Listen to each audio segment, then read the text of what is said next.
Good morning. Hope you're having a fantastic week. Hey, I want to share some things that I picked up from Bob Goff from his book, Catching Whimsy. I'm almost done with it. Yeah, I'm always reading about 3 or 4 different devotional books, and I'll soon be done with this one. You'll be hearing from some other books. But this one's entitled, God Didn't Unlock the Prison Door So You Could Set Up Camp in a Different Cell. When the Apostle Paul wrote the book to the Galatian church, it's because they were veering off target. They'd started with the grace of God and understanding they were justified by the grace of God, accessed through faith, and they're starting to get back into legalism. And so he writes to them in Galatians chapter 5, verse 1, "It is for freedom that Christ has set us free. Stand firm then, and do not let yourselves be burdened again by the yoke of slavery." So Paul and Silas, they'd been in prison, they'd gotten out, they'd seen a lot of different things happen. And then, so if you got set free from a jail cell, would you walk out? There was a time where that happened to Paul and Silas. Nobody else walked out, even though all the doors were open, which indicates that sometimes it's not the jail cell that's keeping us there. And sometimes we like to blame it on Satan. Remember Church Lady? Could it be? But sometimes it's just us. In New Hampshire, the inmates at the prisons make license plates. In the state of Illinois, it seems like it's been the governors that have done that, but that's, if you live in Illinois, you get that one. And get this, the slogan for New Hampshire is live free or die.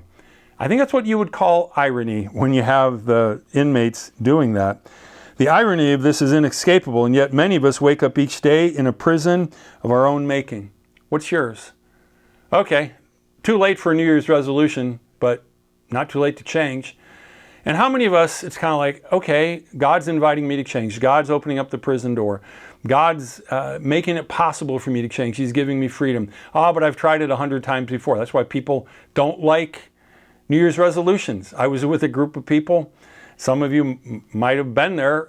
It was on New Year's Eve, and somebody said, how about New Year's resolutions? And it's like, wow, you talk about throwing a damper over a New Year's party. There it came. But the reality is all of us have things that we know need change. And some of us have more stubborn areas. Do you still believe that God can bring change to those areas? I encourage you to believe it today. That is the first step. So we probably are not making license plates, but some of us are still making some bad choices.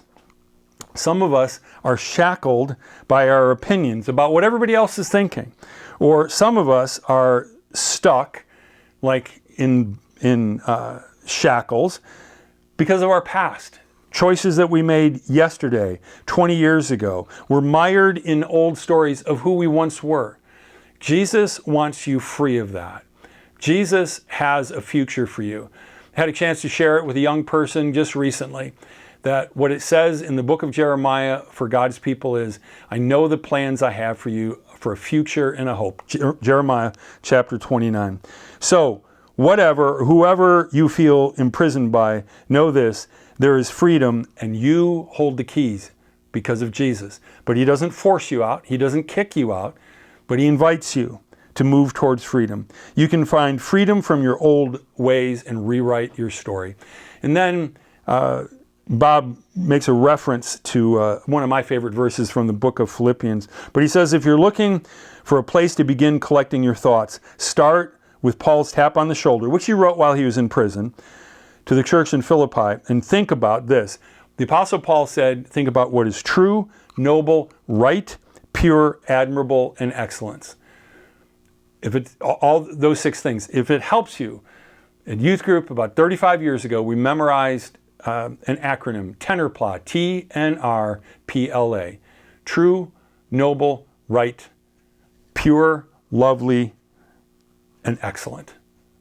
May you dwell on these things, and in the process, God will change your life. God bless you.